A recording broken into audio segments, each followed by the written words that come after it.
साथीहरू नमस्कार। आजको भिडियोमा यहाँहरूलाई स्वागत छ। साथीहरू, आजको भिडियोमा हामी बङ्गुर बाख्राको लागि एकदमै पोसिलो घाँस धैचाको बारेमा कुरा गर्नेछौँ।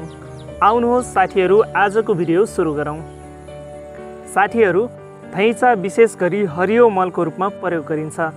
खास गरी धान खेती गर्नुभन्दा पहिले चैत वैशाख महिनामा धैचा छरिन्छ र 1 महिनाभित्रमा नै जोतेर खेतबारीमा कुहाएर हरियो मलको रूपमा प्रयोग गरिन्छ।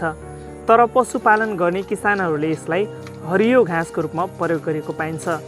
यो एउटा मल्टिपर्पज प्लान्ट हो।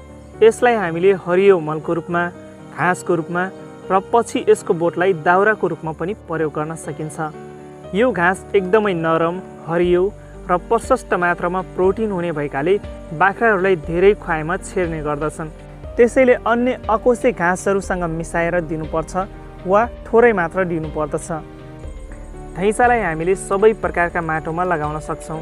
चिम्टाइलो, डोमट, सुक्खा, पानी जम्ने, बाँचो जमिन सबै प्रकारको माटोमा खेती गर्न सकिन्छ। हरियो मलको लागि खेती गर्ने हो भने चैत वैशाख महिनामा छर्नुपर्छ। घाँस खेतीको लागि हो भने चैतदेखि असारसम्म छर्न सकिन्छ।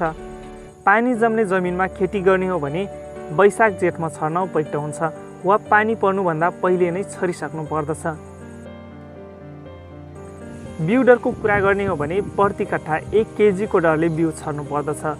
बीज वृद्धिको लागि हो भने प्रति कट्ठा 400 ग्रामको हिसाबले छर्नु पर्दछ। यसलाई तपाईँले एकचोटि छरिसकेपछि अर्को पल्ट यसको बिउ किन्नु पर्दैन। आफै यसको बिउ राख्न सक्नुहुन्छ वा आफै पाक्छ, झर्छ, आफै उम्रिन्छ। साथीहरू, आजको भिडियो यति नै रहेको छ। भिडियो मन परेको छ भने लाइक, कमेन्ट, सेयर गरिदिनु होला र यस्तै अन्य जानकारीमूलक भिडियोहरू हेर्न चाहनुहुन्छ भने च्यानललाई सब्स्क्राइब गर्न नभुल्नुहोला।